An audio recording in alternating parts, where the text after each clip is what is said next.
मंगलाचरण करेंगे। शुरू शुरू में ऐसे लोग आते हैं। ओम नमः सिद्धेभ्य जय श्री ओम नमः सिद्धेभ्य जय श्री ओम नमः सिद्धेभ्य। मंगलम भगवान वीरो मंगलम गौतमो गणी मंगलम कुंद कुंदाद्यो जैन धर्मोस्तु मंगलम। सर्वमंगल मांगल्यम सर्व कल्याण कारकम प्रधानम सर्वधर्माणां जैनम जयतु शासनम। जैनम जयतु शासनम जैनम जयतु शासनम। ज्ञानानव ग्रंथ का 16वां अध्याय हम लोग पढ़ रहे हैं, जिसमें आचार्य श्री ने, श्री शुभचंद्राचार्य जी ने आशा से रहितता की बात की है कि प्राणियों को संसार के विषय संबंधी समस्त आशाओं का परित्याग करना ही होगा अगर संसार से निकलना है तो। और ऐसा आशा रहितता जिसे उन्होंने नैराश्य शब्द से परिभाषित किया है।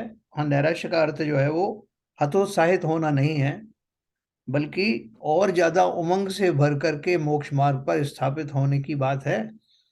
आशा है तो वो खाली जो संसार संबंधी आशाएं उनसे निवृत्ति की बात है। और ऐसी निवृत्ति द्वारा जो नैराश्य आता है, अर्थात संसार से जो उदासीनता आती है, वही वास्तव में हमारे लिए अभीष्ट है। ये उन्होंने 34वीं कल गाथा आपने सुनी होगी। अपन अभी स्क्रीन शेयर करते हैं।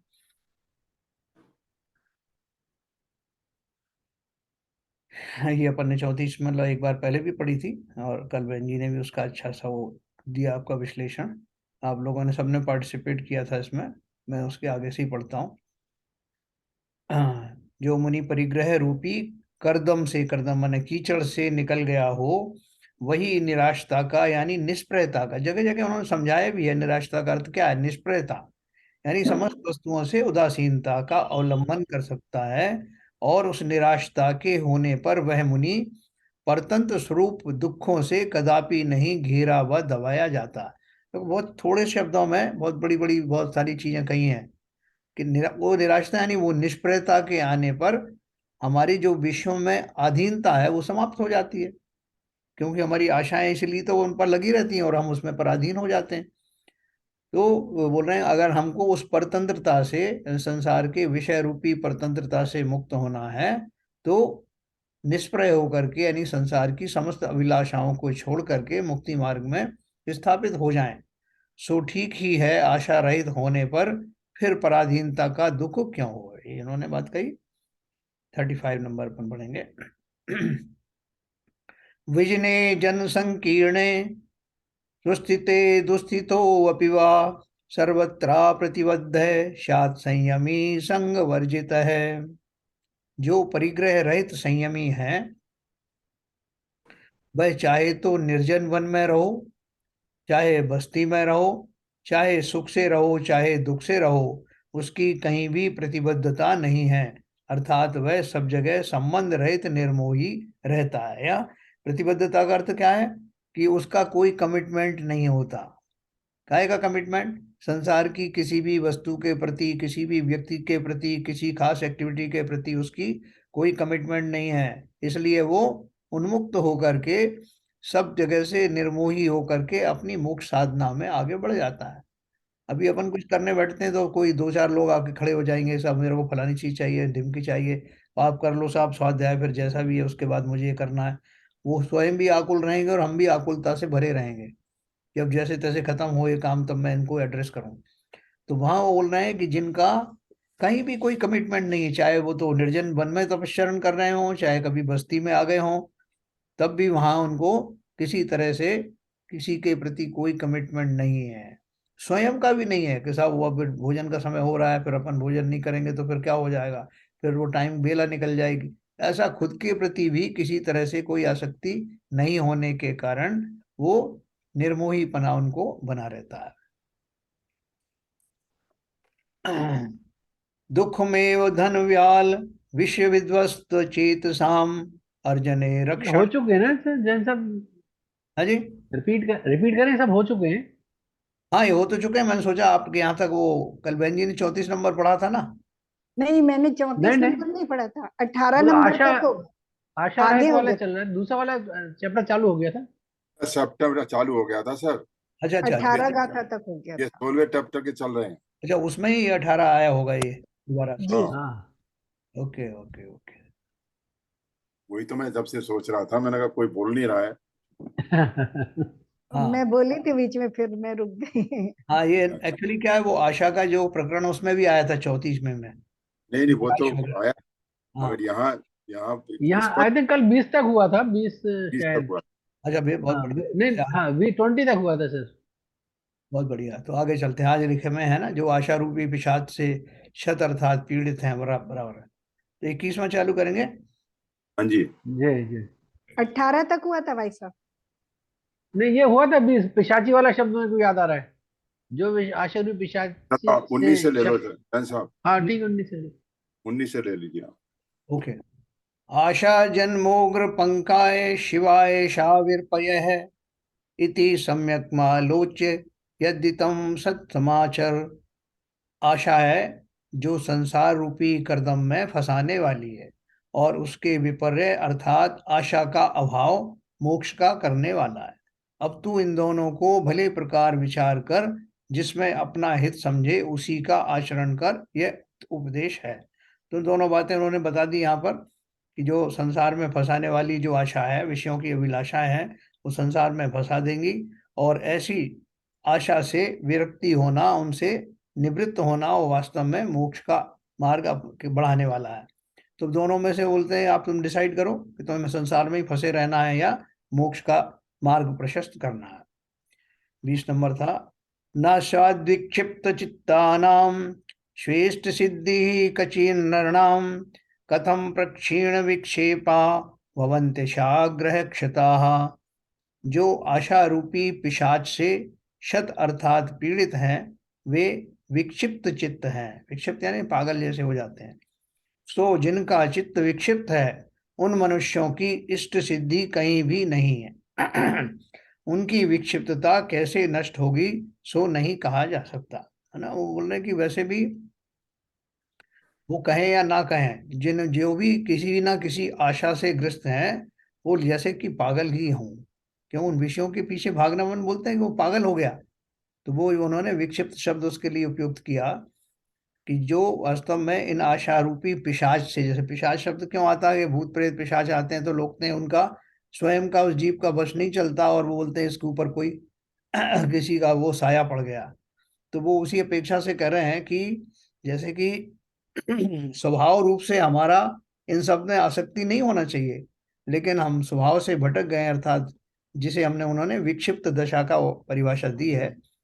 तो ऐसी विक्षिप्त अवस्था में हमारी इष्टि सिद्धि हो नहीं सकती, क्योंकि हम मार्ग से भटक गए हैं। उनकी विक्षिप्तता कैसे नष्ट होगी, सो नहीं कहा जा सकता।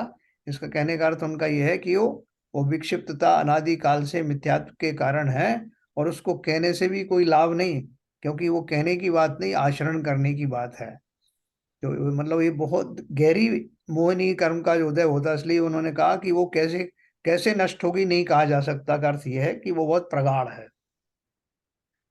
अब इस प्रकरण को पूरा करते हुए कहते हैं, विषय विपिन वीति संकटे पर्यटंती पर्यटंती झटिति घटित वृद्धि कापि लब्धावकाशा अपि नियमिन मिनरेन्द्रानुकूलत्वं नयन्ति छलयति खलुम कम वा नेयम शा नेयमाशा पिशाची। विषय रूपी वन की गलियों में फिरती हुई, तत्काल बढ़ती जहां तह, स्वतंत्र यानी वे रोक टोक विचरने वाली, संयमी मुनियों को आकुलित करने वाली यह आशा रूपी पिशाची किस किस को नहीं छलती, अर्थात सबको छलती फिरती है ना। विषय रूपी वन की गलियों में फिरती हुई, है ना। अगर विषय रूपी वन बताया ना, जिसमें वन में कितने असंख्यात जो है वनस्पतियां उगती रहती हैं, ऐसे उनमें घूमते घूमते तत्काल बढ़ती जहां तहां, स्वतंत्र बेरोक टोक विचरने वाली, किसकी बात कर रहे हैं, ये विषय रूपी जो आशाएं हैं, संयमी मुनियों को आकुलित करने वाली।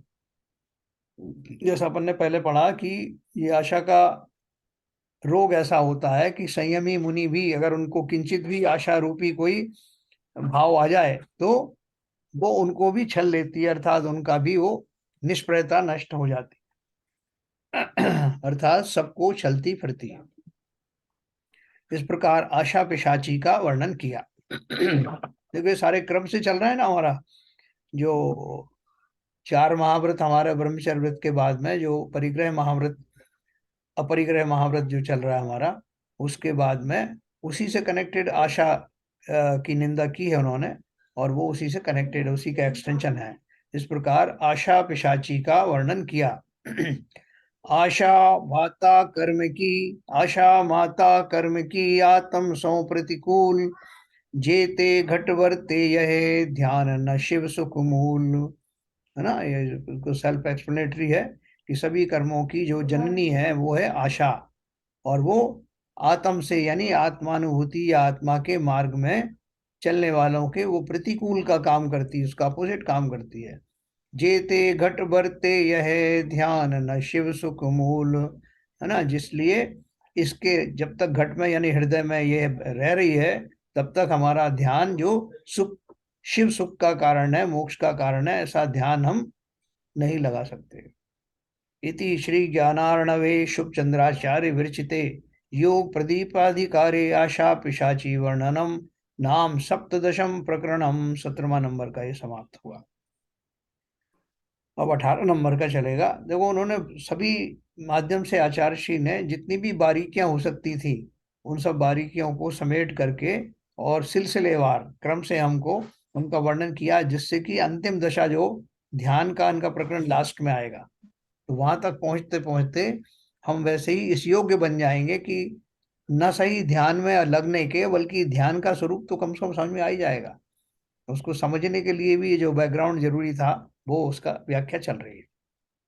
देखिए यहाँ मैं ये कहना चाह रहा था जी कि जो अभी जो 18वां जो उन्होंने जो खत्म किया और उसमें जो वर्णन किया है हाँ वो इतना इतना उसको मतलब व्यवहारिक रखा है कि ये जो आशाएं अपनी बढ़ रही हैं और हाँ जो स्वतंत्र गलियों जैसी, स्वतंत्र बेलों जैसी, कहीं भी कहीं कोई सी निकल जाएगी, मतलब बेतरतीब बढ़ती हुई, बिल्कुल। जिसकी कोई मतलब कोई लिमिट नहीं है, हाँ उस हिसाब से बढ़ती है। मतलब तो उसको कैसे मतलब इसमें किया है कि वास्तव में आशा ऐसे ही बढ़ती हैं कि हमारी हर चीज में कुछ ना कुछ नई नई नई नई आशाएं नई नई बढ़ती चली जाती हैं, वो खत्म ही नहीं होती हैं। वो बिल्कुल उसको सही बहुत बात। अच्छे से लिया है इसको 18वें अब वाले देखो जो ना, दोहे में लिया। किसी जंगल में आप घुस जाएं और आप वहां पे ये उम्मीद करें कि जंगल का वो भाग देखूं जहाँ वनस्पति ना हो, तो ऐसा तो संभव है नहीं।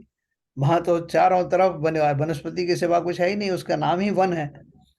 तो उसी तरह संसार रूपी विषयों की अभिलाषाओं में एक बार आप चले गए तो वो तरह तरह की उसमें कन्वर्शन हो सकते हैं, तरह तरह के उसके जो है वो हो सकते हैं, लेकिन है सब आशाओं का जंजाल ही।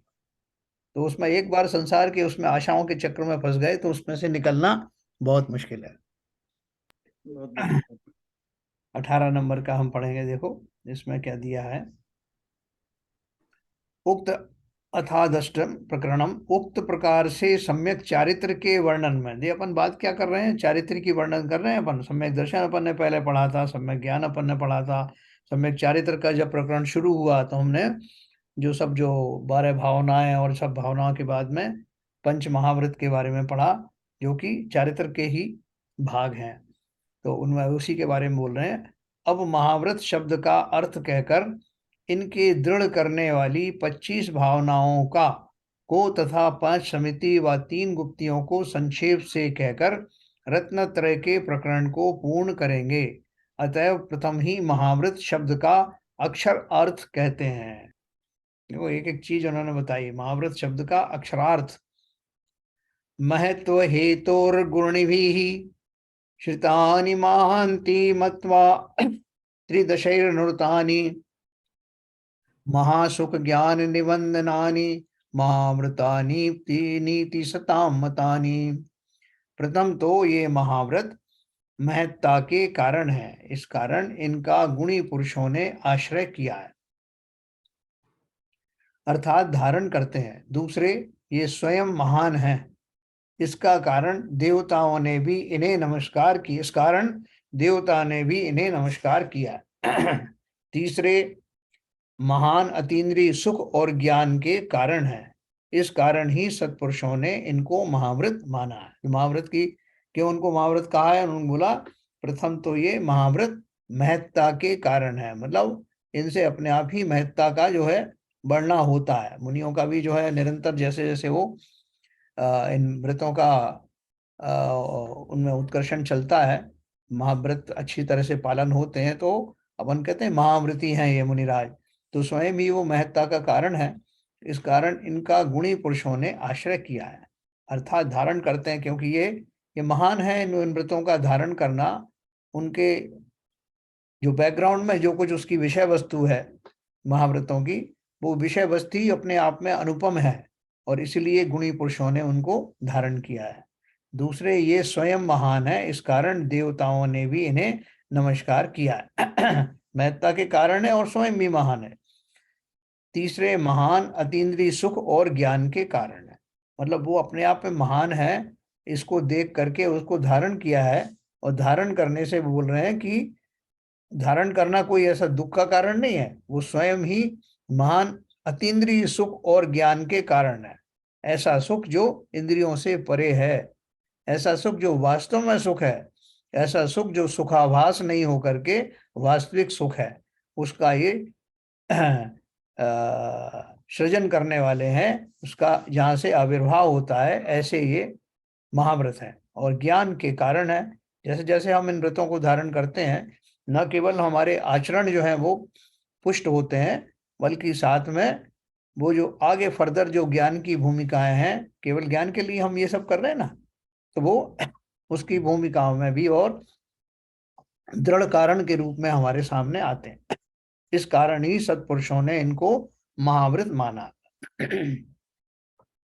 देखो, बाकी सब लोग श्रावक वगैरह जो करते हैं, पहले व्रत होते हैं, फिर अनुव्रत होते हैं, फिर महाव्रत होते हैं। अभी भी हम गृहस्थ हैं, श्रावक भी अभी बने नहीं ठीक से, तो इसलिए, लेकिन हमारी भूमिका में भी किंचित व्रत आदि तो हैं।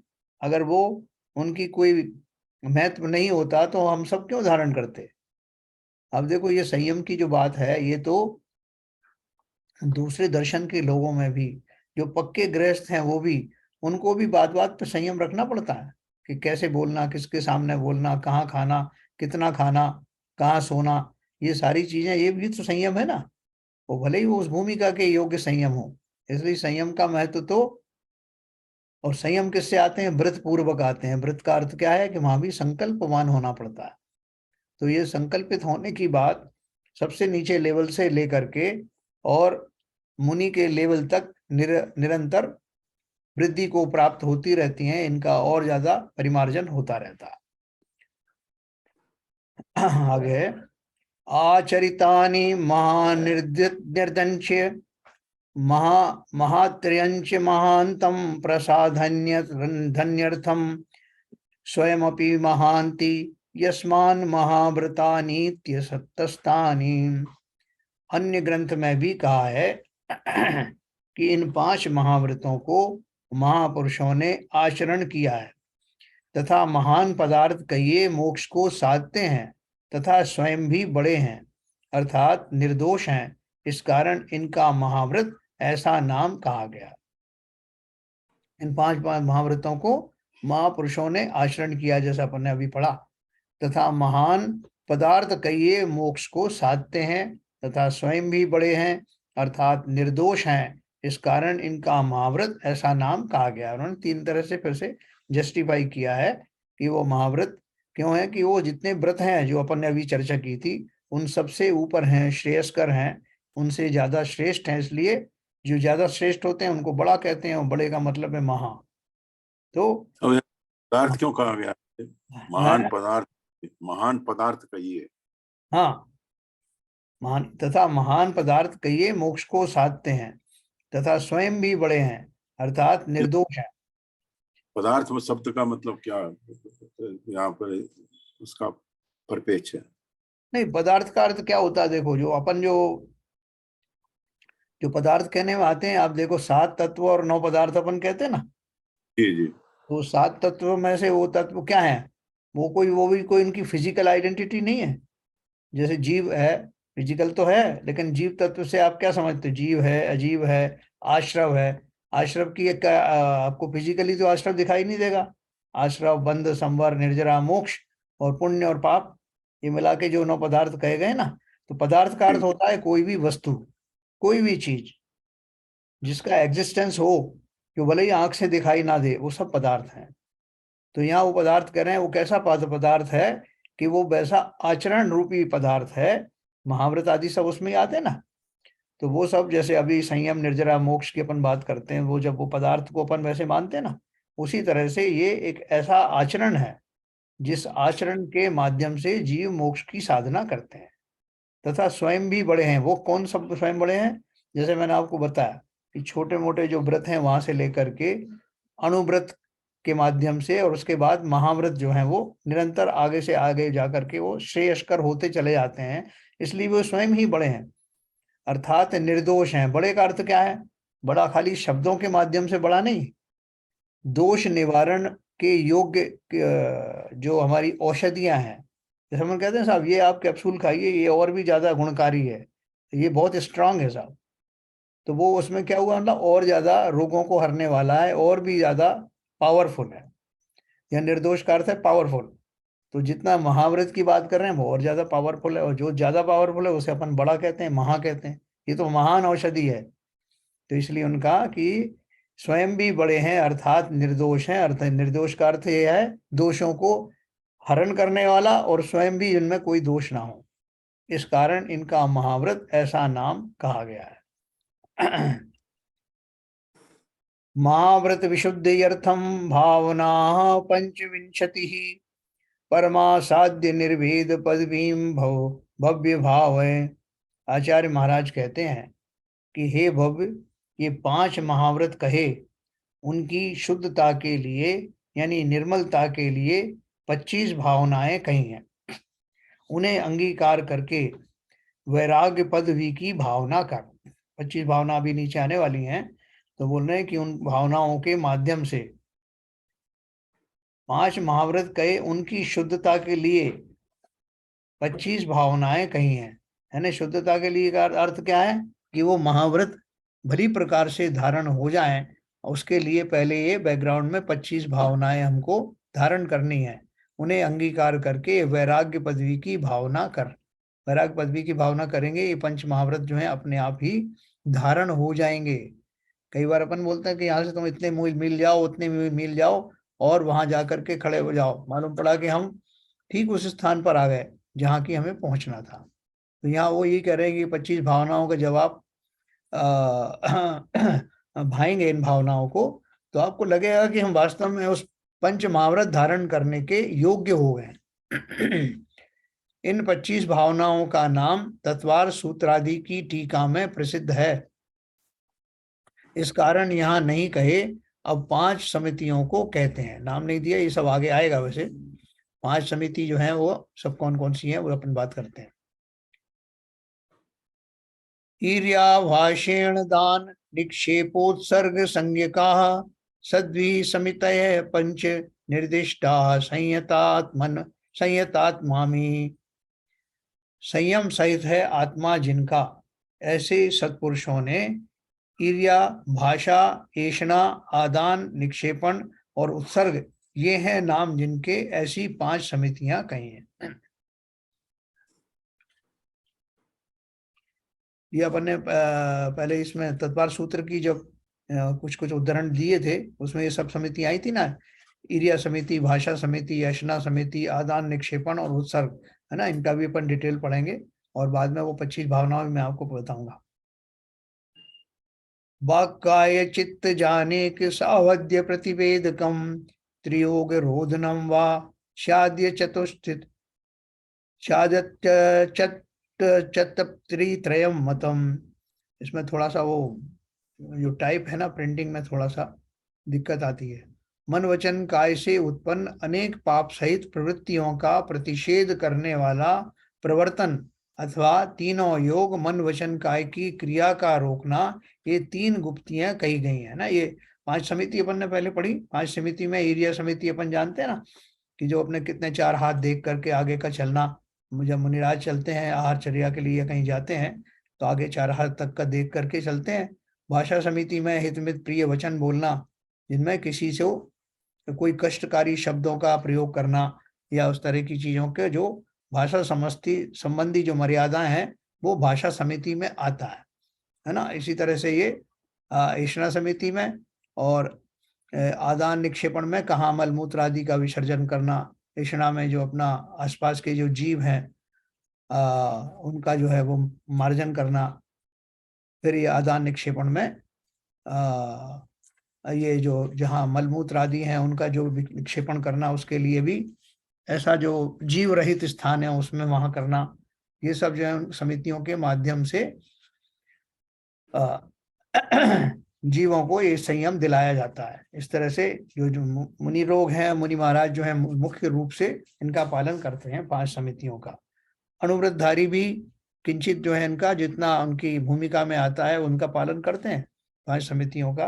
ये समितियां वास्तव में क्या है, मर्यादाएं हैं, जिन मर्यादाओं के माध्यम से प्रतिदिन में किए जाने वाले कार्यों के माध्यम से भी कोई भी हिंसाएं ना हो, इस बात के लिए इनको इंश्योर करने के लिए 5 समितियां बताई गई। सबको पता है ना इस समिति के बारे में, तो कैसे बोलना कितना बोलना, रात में नहीं बोलना, आसपास न देख करके चलना, भाषा से किसी का कोई विनाश ना हो जाए, उठने बैठने की जगह को कैसे परिशोधन करना, ये सारी जो चीजें हैं ये इनमें 5 समितियों में उनको विधि डिवीजन हो गया है इसका। हाँ, फिर हमने 3 गुप्तियां पढ़ी, तो 3 गुप्तियों का जो है मैं एक बार फिर से पढ़ता हूँ जो आया है।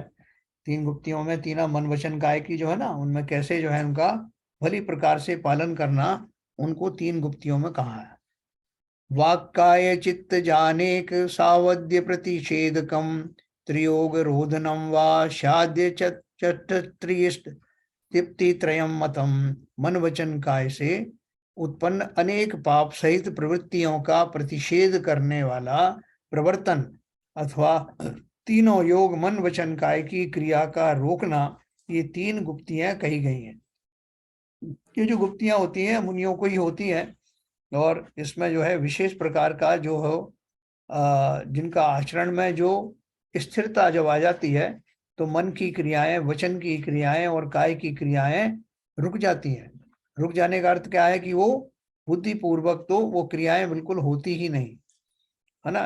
उन 3 गुप्तियों का स्वरूप भी आगे थोड़ा सा बताया, शॉर्ट में अपन पढ़ेंगे, पहले भी अपन ने पढ़ा है। अब इन 5 समिति और 3 गुप्तियों का भिन्न भिन्न स्वरूप कहते हैं। सिद्ध क्षेत्राणि सिद्धानि जिन बिंबानि वंदितुम गुरुवाचार्य तपो वृद्धान सेविन्तु व्रजतो अथवा दिवा सूर्य करैः स्पष्टं मार्गैः लोकातिवाहितं दयार्दस्त्या अंगरक्षार्थं शनैः संशयतो मुनेः आग्वागे बालोक्य अजेन यत्रेन युगमात्रा हिते अक्षिणः प्रमाद रहिता शिष्य समितिर्या प्रकीर्तिता। जो मुनि प्रसिद्ध सिद्ध क्षेत्रों को तथा जिन प्रतिमाओं के वंदन के लिए तथा गुरु आचार्य व जो तप से बड़े हों उनकी सेवा करने के लिए गमन करता है ना। गमन वो बिना कारण तो करते नहीं मुनि आदि, तो लेकिन उन्होंने इसको क्वालिफाई किया। जो मुनि प्रसिद्ध सिद्ध क्षेत्रों को तथा जिन प्रतिमाओं को वंदने के लिए तथा गुरु आचार्य व जो तप से बड़े हों उनकी सेवा करने के लिए गमन करता हो, उसके तथा दिन में सूर्य की किरणों से स्पष्ट दिखने वाले बहुत लोग जिसमें गमन करते हों, ऐसे मार्ग में दया से आर्द्रचित्त होकर जीवों की रक्षा करता हुआ धीरे धीरे गमन करे उस मुनि के हैं। देखो क्या बात करी उन्होंने। पहला चीज तो जो इसका उद्देश्य है वो फिक्स होना चाहिए। वो किसके लिए कर रहा है, निरर्थक नहीं कि अपन को लगे कि चलो आप बोर हो रहे हैं घूम के आ जाए। यहाँ बोल रहे हैं जो मुनि प्रसिद्ध सिद्ध क्षेत्रों को तथा जिन प्रतिमाओं को वंदने के लिए तथा गुरु आचार्य व जो तप से बड़े हों उनकी सेवा करने के लिए गमन करता हो। एक तो हो गया ये उसका उद्देश्य, पर्पस। फिर दूसरा दिया है वो कब करता है, वो ऐसा या उसका भ्रमण कब करता है, दिन में सूर्य की किरणों से स्पष्ट दिखने वाले, जो सूरज की किरणों का उजाला हो गया हो जहां, बहुत लोग जिसमें गमन करते हों, हैं बहुत लोग गमन करते हैं, इसका अर्थ क्या हुआ कि वो मार्ग जो है वो गुप्त मार्ग नहीं है, वो सबके सार्वजनिक मार्ग है, जिसमें किसी तरह की कोई गोपनीयता नहीं है, किसी तरह के जो है कोई विषादी के सेवन करने वाला मार्ग नहीं है, या कोई चोरी चकारी करने वाले जो लोग यहाँ नहीं रहते हैं छुप करके, ऐसा जो सार्वजनिक मार्ग है, दिन में सूर्य की किरणों से स्पष्ट दिखने वाले, बहुत लोग जिसमें गमन करते हों, ऐसे मार्ग में दया से आर्द्र चित्त होकर, अब जब चलेंगे तो जीवों की किसी तरह से हिंसा ना हो जाए, इसलिए जीवों की रक्षा करता हुआ धीरे धीरे गमन करे, उस मुनि के हैं। क्या है उस मुनि के?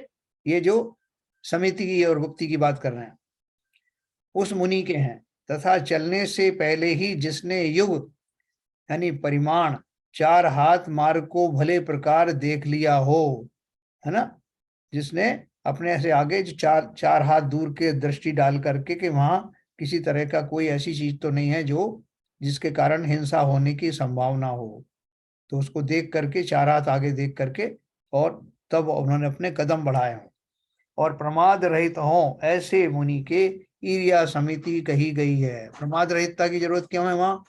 कि मान लो आप चल पड़े, अभी अचानक से आपने 2 कदम आगे चले और आपने देखा कि कोई जीव अचानक से आ गया, तो अब कौन उसको बचाए? हम तो अपने काम से जा रहे हैं, अपने चल दिया, हम अपना पैर पीछे नहीं हटा सकते, ऐसा नहीं। बहुत सतर्कता पूर्वक, सावधानी पूर्वक दोनों तरह का आचरण, स्वरूप का तो सावधानी है ही है, सामने व्यवहार रूप से कोई आसपास जीव ऐसा आ गया हो या कोई और दूसरा कारण बन गया हो, उससे बिना, बचना। हाँ, उससे बिना सावधानी रखे हुए, पूरी पूर्ण सावधान होकर के उस मार्ग पर जो चलता है, उस मुनि को ईर्या समिति कही गई है। यानी आप देखो ईर्या समिति में कितनी सारी चीजें आ गई। अपन तो खाली यही समझते थे कि 4 हाथ आगे का देख लिया और ईर्या समिति हो गई लेकिन वो ऐसा नहीं है। 4 हाथ देखने के लिए सबसे पहले तो मार्ग कैसा हो, अब सबसे पहले पर्पस क्या है? निरर्थक जा रहे हैं क्या? आप बहुत देर हो गई साहब, बहुत दिन से बैठे हुए हैं, कहीं गए नहीं इसलिए, ऐसा नहीं। जब उनको वास्तव में कुछ ऐसा, आपने देखा होगा बहुत सारे मुनियों को लोग जाके श्रीफल भेंट करते हैं, महाराज आप यहाँ आइए और वहाँ आइए, और यहाँ हमारे इतना इतना हमारे यहाँ मंदिरों का जो योग हो जाएगा, मंदिर निर्माण हो जाएगा, आप आइए। तो वो ऐसे कोई, जब तक कोई प्रबल कारण ना हो तब तक वो विहार करते नहीं, क्योंकि विहार करने में अवश्य ही कुछ ना कुछ हिंसाएं तो होती हैं। तो और इतनी सारी जो है समितियों का पालन करना पड़ेगा आपको, अपना जो आपके नैमे प्रतिदिन की जो दिनचर्या है उनमें भी थोड़ा डेविएशन आता है। इसलिए उन्होंने कहा कि समिति के पालन करने में जो विशेष बात क्या कही है कि आपका पर्पस क्लियर होना चाहिए। प्रसिद्ध क्षेत्रों की वंदना करना है, या जिन प्रतिमाओं का वंदन करना है, या गुरु आचार्य आदि कोई बड़े कहीं पर हैं उनका उनसे मिलने जाना है, तब वो चलता है। और जब चलता है तो चलने में रास्ते में उस मार्ग से जाता है जो स्पष्ट रूप से दिखाई देता है, अंधेरे में नहीं चला जाता।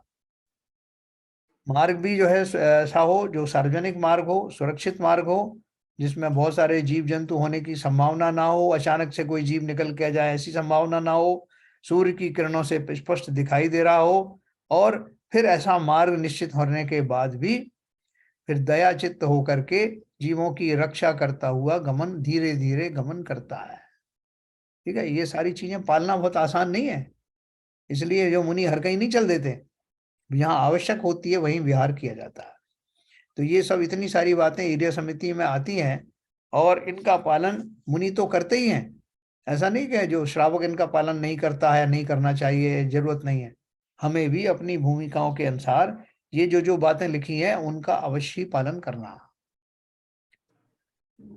धूर्त कामुक क्रव्याद चौर्य चारवाक सेविता, शंका संकेत पापाढ़या त्याज्या भाषा मनीषिभी, दश दोष विनिर्मुक्ताम सूत्रोक्ताम साधु सम्मताम गदतो वश्य मुनेर्भावाम त्याद्वाशा भाषा समिति ही परा।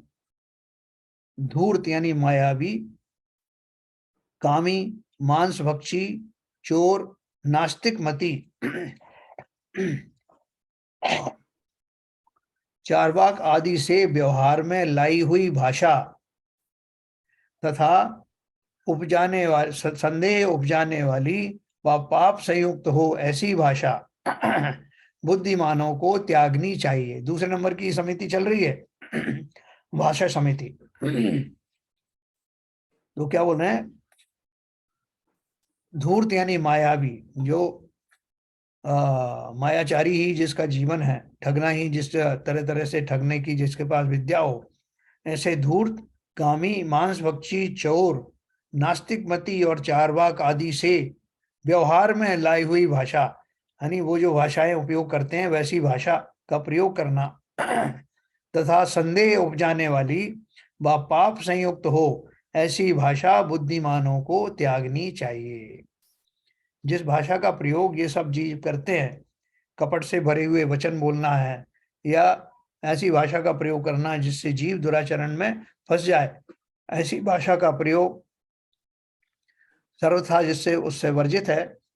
और ऐसी भाषा जिसमें कि संदेह उत्पन्न हो कि ऐसा कहा था कि वैसा कहा था यानी स्पष्टता से रहित वाली जो भाषाएं हैं जिनके 2-3 मीनिंग निकलते हों, जिसमें संदेह उत्पन्न हो जाए, ऐसी भाषा का प्रयोग भी इस समिति के धारी जीव नहीं करते।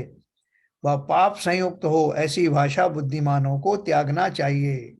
उनकी कोई समझ लो गलती पकड़ ले उनके साथ, आप तो ये बोल रहे तो इसमें जो जीवों की हिंसा हो रही है, तो वो तुरंत पलट जाए कि मैंने तो ऐसा इसलिए कहा था, मेरा ये मतलब नहीं था, मैं तो यही कहना चाहता था।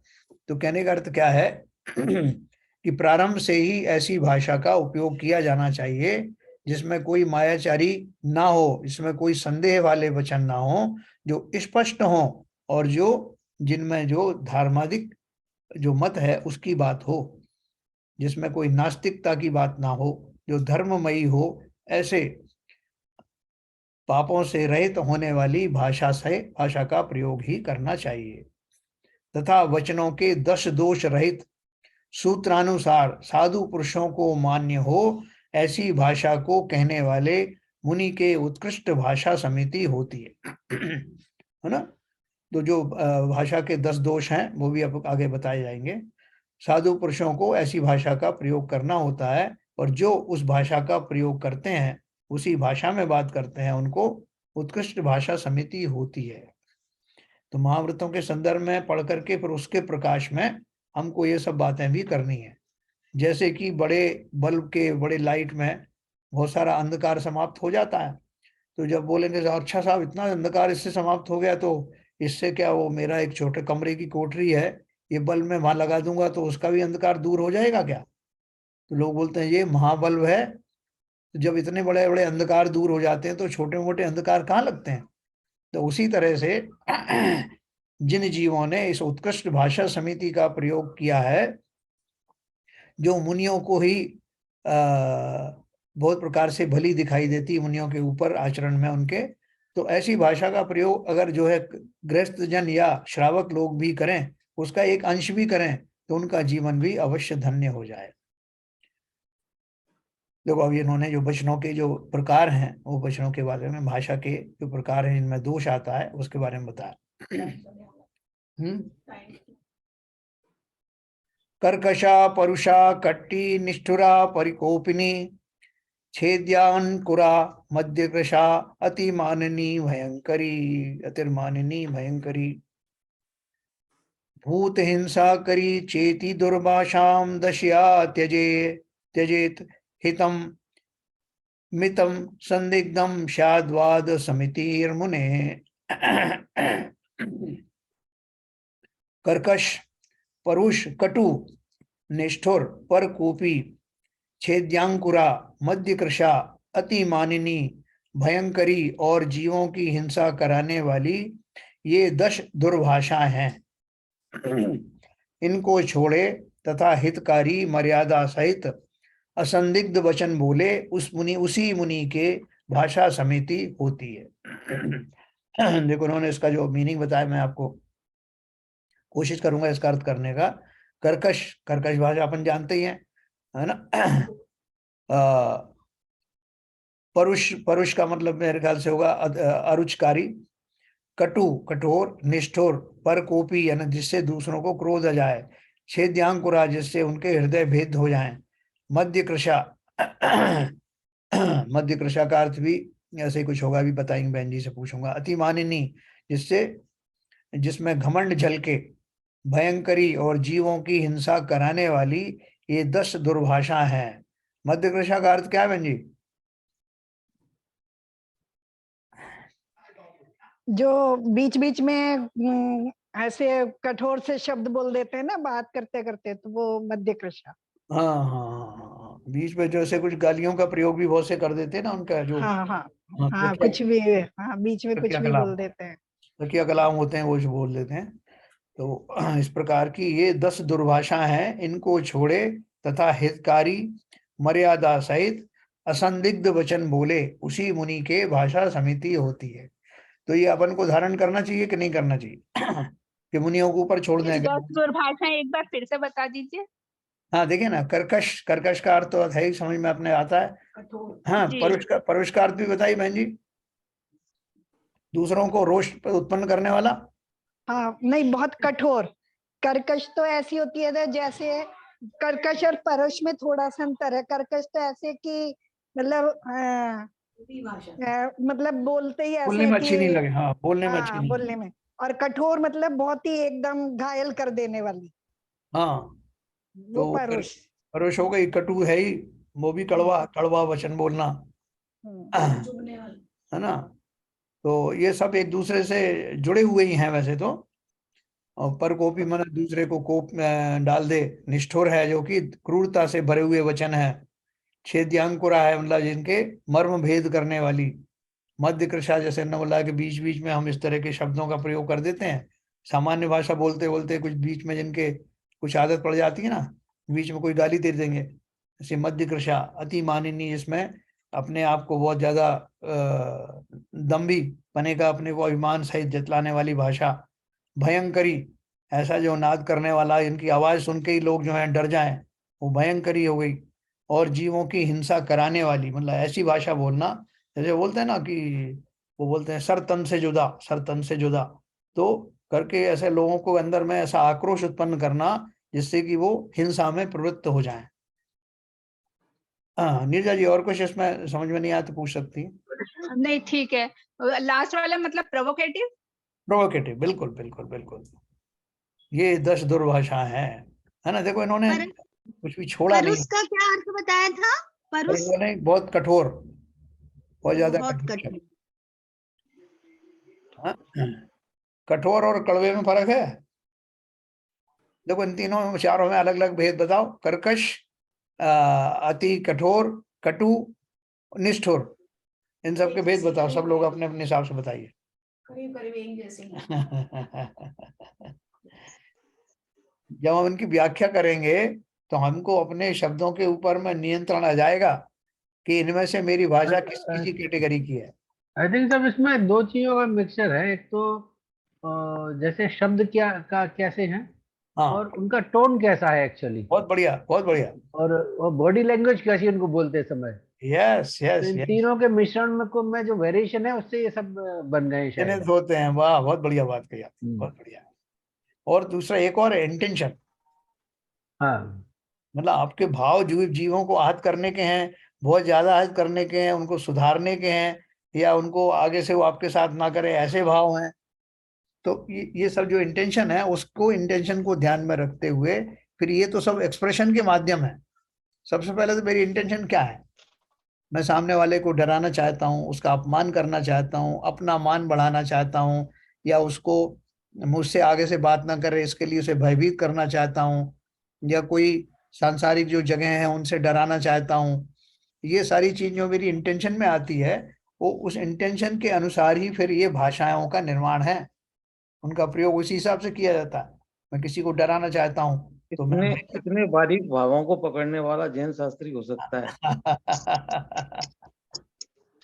अरे देखो इसमें सब कुछ आ गया। अगर मैं अपने घमंड के वश में कोई बात कर रहा हूँ तो अति माननीय तरह से मैं बोलूंगा, चाहे टोन भी वही होगा, शब्द भी वैसे ही होंगे। और ये अगर किसी को जो है ना हृदय मर्माहत करना चाहूंगा तो ये छेयांकुरा नाम का जो जो दिया है उन्होंने, छेद्यांकुरा, ये शब्द जो है वैसे होंगे कि मर्मभेदी होंगे, है ना। दूसरे को गुस्सा दिलाने वाला बोल परकोपी, है ना। मैं अगर बहुत क्रूरता के साथ में बोलना चाहूंगा, निष्ठुरता से बोलना, तो अपन बोलते हैं कि आप ऐसे निष्ठुर होकर के कैसे बात कर रहे हैं। तो इन सब में सबसे पहले है हमारी इंटेंशन, कि मैं क्या चाहता हूं। और कई बार बिना चाहे हुए भी हो जाता है ऐसा या आपने चाह, फिर अपन माफी मांगते फिरते हैं कि साहब मेरा ऐसा आशा नहीं था, मैं आपका दिल नहीं दुखाना चाहता था। वो दिल दुख जैसा शब्द कहने वाला भी दो तरह के होते हैं। एक तो वास्तव में उसका ऐसी मंशा नहीं होती, दूसरे ऐसी होते हैं कि पहले तो थी मंशा, लेकिन जब किसी के समझ में आ गया और उसने आपको माफी मांगना पड़ी, तब आपने ये शब्द इस्तेमाल किए कि नहीं साहब मेरा ये आशा नहीं था।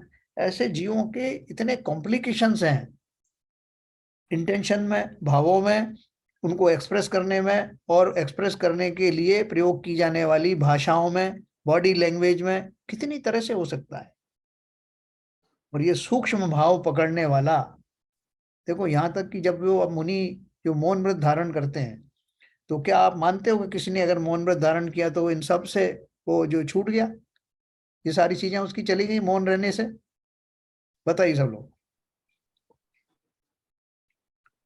मौन रह लिया वो, तो मौन रहने से ये जो जितनी तरह के 10 प्रकार के दुर्वचन कहे हैं, उससे बच गया क्या? नहीं, एक्सप्रेशन से तो प्रकट हो जाता है। हाँ, अगर आपके अंदर भाव है तो वो चेहरे पे तो आ ही जाते हैं एक्सप्रेशन से।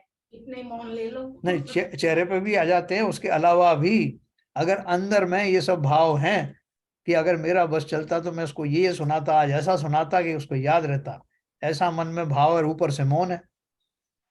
तो इन मौन शब्दों के बोलने से जो दोष लगता है, वैसा लग रहा है कि नहीं? लग रहा है। मौन तो के वैसे भी होता है ना। हाँ, मौन तो चुप हो गया वो तो उसके वैसे भी हो सकता है। इसने मैंने अगर बोला तो मेरा ही हित हो जाएगा, बराबर। मगर अंदर अंदर से तो वो भभक रहा है। आपने जैसा कहा कि मैं हाँ, ऐसी ये करता वो करता, और जो अभी सरताज जी ने कहा कि उसके एक्सप्रेशन भाव चेहरे पे आ ही जाते हैं कि उसकी अंतर भावना क्या है, मौन हाँ, क्यों हो रहा है। तो फेस पे एक्सप्रेशन जो ललित जी ने कहा ना, सारी चीजें कि उसकी इंटेंशन क्या है सबसे पहले, फिर उसके वो क्या नाम है, उसके पीछे भाव भंगिमा क्या है, हाँ।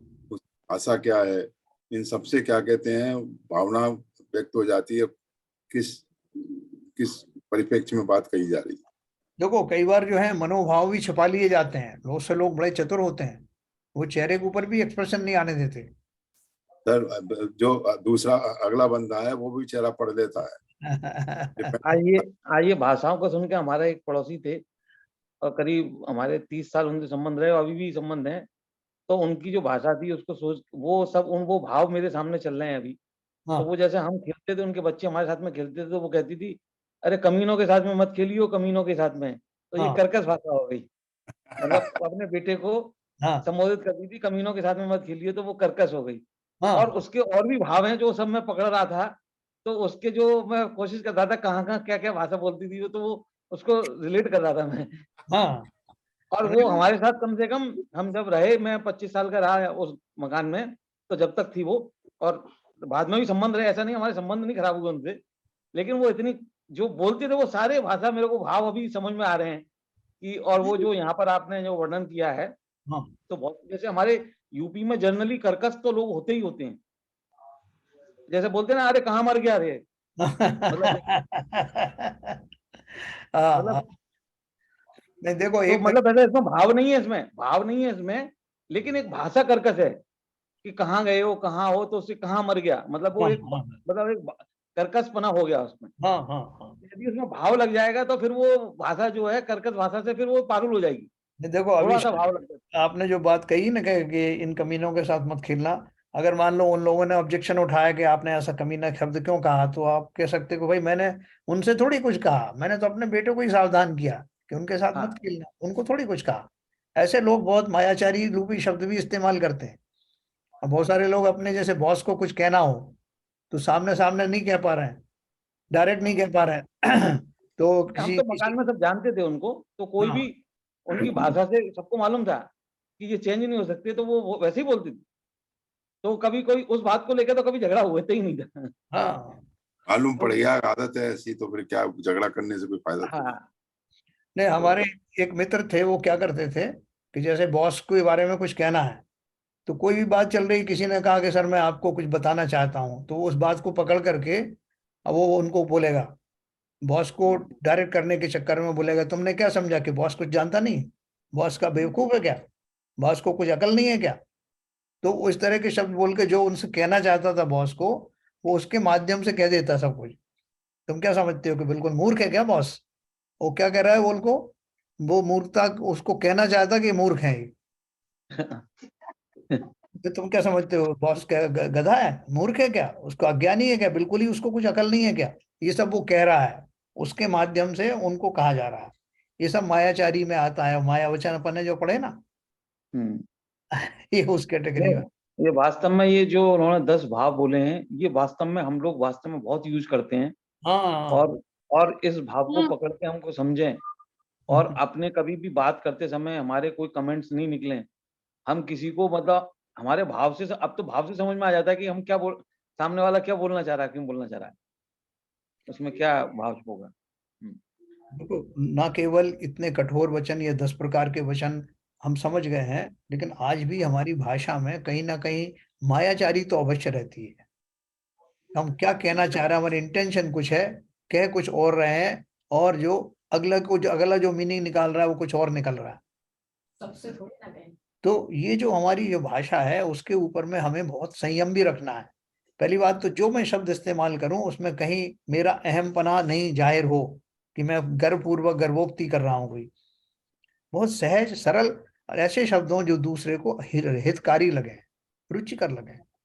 अब देखो, वो जो अमिताभ बच्चन का मैं उदाहरण देता हूँ, वो छोटा सा व्यक्ति भी वहां आता है हॉट सीट पे, बड़ा भी आता है, उसके पीछे कोई जो भी कोई बैठे होते हैं उनके रिलेटिव, सबको प्रणाम करना, सबसे बहुत अच्छे से बात करना, उनसे बोलते रहे इतने आप तो इतने ज्ञानी हैं, कहाँ से लाते हैं इतना ज्ञान। दूसरों को एनकरेज करना, अपने आप को जो है उनसे कम ही मानना, ये सब कलाएं हैं। तो भाषा से बहुत फर्क पड़ता है, और हमने किस भाषा को सीखा है, हमारा जीवन किस दिशा में जा रहा है, हमें क्या प्राप्त करना है, इस शब्द को भली प्रकार से निर्णय करके अपने जीवन में इस भाषा समिति को अपनी भूमिका के अनुसार अवश्य ही लाना। इसमें बहुत हित जुड़ा है, न केवल हमारा, बल्कि आगे भी लोग कहेंगे अरे ये जैन धर्म का मानने वाला है।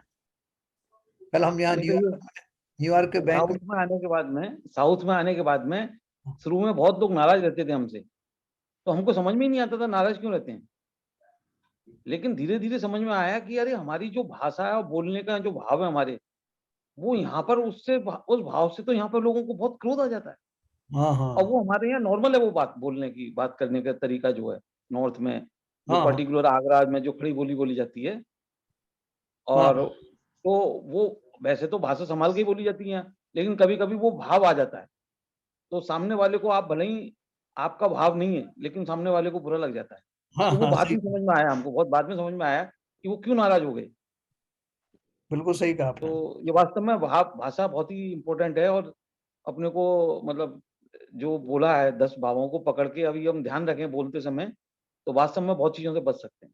बिल्कुल बिल्कुल सही, उनका भाव क्या है, वो क्यों ये शब्द इस्तेमाल कर रहे हैं, ये अगर हमें मालूम पड़ जाए। मुझे याद है, मैं छोटा था जब 8वीं 9वीं में पढ़ता था, तो दादाजी के एक मित्र थे, वो रेंजर थे गांव में। तो उन्होंने मुझसे पूछा, वो बिहार के रहने वाले थे, उन्होंने मुझसे कहा कि वो बड़ऊ कैसे हैं। तो दादाजी के लिए उन्होंने पूछा, बोला, तो मुझे बहुत बुरा लगा। तो मैंने उनसे कहा कि आपके पास और कोई शब्द नहीं है क्या। तो वो भड़क गए, बोले अरे ते कल का छोकरा है, मुझसे कह रहा है और कोई शब्द नहीं। तो उन्होंने बोला और क्या कहें उनसे, कलेक्टर कहें क्या। तो मैं भी थोड़ा तैश में था, उनके उनके मेरे चाचा जी कलेक्टर बन चुके थे। मैंने कहा वो कलेक्टर नहीं, कलेक्टर के बाप हैं वो, तो तुम उनको इस तरह से पढ़ो।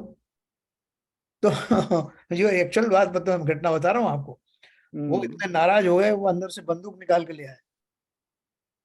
वो रेंजरों के पास होती है ना बंदूक वगैरह। फिर लोगों ने उस बीच बचाव किया और उनको समझा के भेज दिया। मैं घर आकर के मैंने दादाजी को किस्सा सुनाया कि वो ऐसे ऐसे आपको बड़ऊ कह रहा था, इसलिए मैंने ऐसा कह दिया। तो वो हंसने लगे, वो बोलने लगे वो बिहार के हैं, बड़ऊ का मतलब आदरणीय होता है। वृद्ध होता है। अब मुझे अपनी गलती तब महसूस हुई, जैसे आपने कहा ना कि वो शब्द मुझे नहीं पता कि उसका क्या अर्थ है। तो इसलिए अगर भाषा का ज्ञान होना भी जरूरी है, और उसके भाव भी तो समझो ना, किस भाव से वो कह रहा है। एक शब्द और है, डोकरा डुकरिया। हमारी तरफ, हमारे यहाँ ढोकला टोकरी हमारे यहाँ डोकरा कॉमन शब्द है डुकरिया, आगरा में। जी। आगरा में आगरा कॉमन के है। शब्द है ये, डोकरा डुकरिया। बाबूजी, अब बाबूजी जैसा आप ठेठ ठेठ भाषा बोल दी आपने अभी। अब जैसे हरियाणा में आप जाओगे तो हरियाणा में मैं एक दोस्त के घर गया, मैंने कहा दिनेश कहाँ है, बोला सुत्ता पड़ा है। हाँ, अब मैं बोला समझ में नहीं आया, सुत्ता पड़ा है, अरे मैंने क्या हुआ, सुत्ता पड़ा है, सोता मतलब अच्छा। सो रहा है वो। अब अपने हस्बैंड के लिए कोई आदमी बोला सुत्ता पड़ा है, हाँ तो आपको आश्चर्य तो होगा, ये बात तो मतलब, लेकिन वो वहां की भाषा अरे है। अरे हाँ आप अभी बात कर रहे हैं भाई साहब, आप हाँ, देखते हो महाराज जी क्या कहते हैं, ये सामान वहां पड़ा हुआ है, सामने की जिनवाणी में वहां पड़ी पड़ी है। है, हाँ ये पड़ी है। हाँ। अब शुरू में भाई साहब भी नहीं बोले, भाव जी कैसे बोलते हैं, मैं कि ये राजस्थानी भाषा है। हाँ अलग अलग भाषा को समझना बहुत जरूरी है, और नहीं तो आदमी इसी में। अब जो बागपत है, हाँ बागपत जो है मेरठ में, जो जहाँ का वो थे मुख्यमंत्री, कहते वो हाँ अरे थे ना, चौधरी चरण सिंह। चौधरी चरण सिंह, हाँ। वहाँ की भाषा बोलोगे, वहाँ की भाषा तो बिल्कुल अलग है। डंडे मारेगा कोई। क्या कर रहा है, हाँ अभी क्या अभी खड़ा है? बाबूजी, हाँ? अभी कभी कभी मामा जी कुछ बोलते हैं ना अपने ट्रांसपोर्टरों की भाषा, हाँ हाँ। कैसे ये हाँ। समझने की आवश्यकता है भाषा, बस एक वही ही है। एक ही साइड से नहीं होता। भाषा समिति का मतलब यह है कि जिससे बोल रहे वो भी समझे ये इसकी भाषा क्या है। नहीं तो अब जैसे मुनि महाराज वगैरह जिस पोजीशन पे पहुंच गए हैं, तो उनको ये सारे करेक्शन करने पड़ेंगे, क्योंकि वो जो संबोधित करेंगे तो उनके लिए वो सारे लोगों, मतलब वो ऐसा नहीं है कि वो बिहार के लिए को बोल रहे हैं या यूपी के लोगों को बोल रहे हैं या पंजाब के लोगों को बोल रहे हैं, वो उनकी भाषा बहुत बहुत ही सही होनी चाहिए सब भावों से, ये इसलिए यहाँ देखिए, वर्णन किया है। मैं कोई गलत भावना से नहीं बोल रहा हूँ। अपने सुधा सागर महाराज कितने ज्ञानी हैं, जब वो प्रवचन देते हैं तो कभी कभी उनकी भाषा इतनी बहुत ऐसी, अतिशयोक्ति में चले जाते हैं, अतिशयोक्ति में हाँ, चले जाते हैं। अपने को ऐसा लगता है पता नहीं क्या बोल रहे हैं, हम्म, मगर उनकी उसमें अर्थ जो होता है वो सही होता है। मगर जो जो भाषा उपयोग करते हैं, चूंकि उनने उस कठिन शब्द यूज करते हैं वो। हाँ, तो ऐसे वातावरण में रहे हैं तो उनको ये महसूस ही नहीं होता है कि ये कैसी भाषा है, क्या करोगे आप। और वहीं आप प्रमाण महाराज को देख लीजिए। हाँ नहीं नहीं, देखो आपने सही कहा, जो उनका जो सुधा सागर महाराज का जो टोन होता है, जैसे अपन घर में किसी को सुधारने की कोशिश करते हैं ना, और वो भी हंसी खुशी से, यस, ऐसे ही वो कहना चाहते हैं कि तुमको सबने ज्ञानी कह दिया तो ये मत समझना बहुत ज्ञानी हो गए, हाँ, मूर्ख रखे हो तुम एक नंबर के। नंबर 1 के मूर्ख। तो लोगों को हंसी भी आ जाती है उनकी, हाँ महाराज यस, आप कहते तो सही हो। तो वो उनका जो इंटेंशन है वो सुधारने की बात होती है, और वो शब्द भी कई बार, जैसे शादी व्यादी में वो गाली गाई जाती है ना, तो गाली हाँ, गाने का उनका अर्थ खाली मनोरंजन मात्र होता है, स्नेह वाली बात होती स्नेह वाली बात होती। तो वो उसकी इंटेंशन समझना, और इंटेंशन समझने वाले लोग अगर हों तब तो उस भाषा का प्रयोग आप कर सकते हैं। है। Yes yes yes. ऐसा है। कभी कभी ज्यादा ही कड़े हो जाते हैं। सुधा सागर जी महाराज जो है, जो कभी कभी बहुत हाँ ज्यादा ऐसे शब्दों का प्रयोग कर लेते हैं जो कि एक मुनि महाराज को नहीं करनी चाहिए। मैंने बाबूजी ये बात बोली नहीं, अच्छा नहीं लग रहा था। हाँ हाँ। ये अच्छा नहीं वो हम यहाँ कोई किसी की निंदा थोड़ी कर रहे हैं। अपन निंदा नहीं सभी होता। भाषा समिति के ऊपर विचार विमर्श हो रहा है। वो भाषा बात समिति तो वो हमारे, इसलिए बिल्कुल उस ठीक। पर विचार किया जाए ना। ऐसा नहीं, हमें मेरे किसी की निंदा नहीं करनी है, न किसी जैसे वो दूसरी नहीं। समाज में कड़वे वचन के नाम से अपने पहले जो महाराज जी थे, तरुण तरुण सागर। सागर, हाँ, तो तरुण सागर। अभी लेकिन इनके तरुण सागर जी, लेकिन तरुण इनकी सागर, यदि इनके प्रवचन सागर, सुनने लग सही जाए बोले तो वो आप। कड़े वचनों के भी बड़े कड़े वचन हो जाएंगे। हाँ, तरुण सागर जी तो बिल्कुल बहुत ही ज्यादा। चलिए साहब, बहुत बढ़िया है। तो इस भाषा समिति के माध्यम से हमने जीवों में होने वाले सूक्ष्म भावों के बारे में विवेचन किया, और ये सूक्ष्म अरे भाव जो है, ये मात्र जो है भाई, सिर्फ चर्चा तक ही सीमित नहीं रहना है। इनको हमने जीवन में जहाँ यथा योग्य रूप से इनका लेना है, आधार लेना है, जीवन में जहां कहीं भी अब आगे से किसी से बात करने की बात होगी तो हम बहुत संयम से था, बहुत सावधानी पूर्वक इनका प्रयोग करें, क्योंकि आगे चल करके हमें ये भाषा समिति को पक्के तौर पे जीवन में लाना है। इसलिए आज से अभी से ये जितनी तरह के हमने 10 प्रकार के जो वचनों के बारे में समझा, उनकी इंटेंशन के बारे में समझा, हमारी जो बॉडी लैंग्वेज के बारे में समझा, यानी इसमें तो बहुत ज्यादा हम विस्तार से चर्चा कर सकते हैं, लेकिन हमको ये इससे थोड़ा तो हमको अपने आचरण संबंधी ज्ञान हो गया और यही उनका आचार्य का मंतव्य था। तो कल एक्चुअली हम भाई तो समझ लेते हैं कि जी। ये तो महाव्रतधारियों के ये तो महाव्रतधारियों का काम है, हाँ, पर्वतधारियों का काम है, हमारा काम नहीं है। लेकिन Yes. एक्चुअली में कहा है व्रत, अणुव्रत और महाव्रत, ये 3 कैटेगरी हैं। जी तो चीज एक ही है, कैटेगरी 3 है और तीनों कैटेगरियों को उसका पालन करना है। बिल्कुल बिल्कुल बिल्कुल सही कहा आपने। तो चलिए, अच्छा रहा आज आप सबका जो है वो ऐसा टॉपिक था जिसमें सब लोग पार्टिसिपेट कर सकते थे, और आगे भी कभी किसी को इस तरह की कोई शंका हो तो अपन चर्चा करेंगे। अभी समय हो गया, जिनवाणी स्तुति करेंगे। हाँ ललित जी।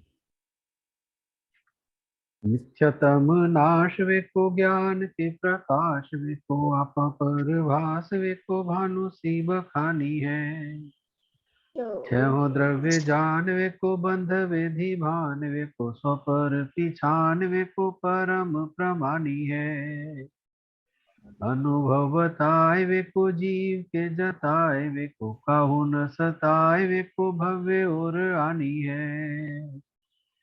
जहाँ तहाँ तार वे को पार के उतार वे को सुख विस्तार वे को यही जिन वाणी है। हे जिनवाणी भारती तो है जबूदिन रे, जो तेरी शरण गए सो पावे सुख चैन।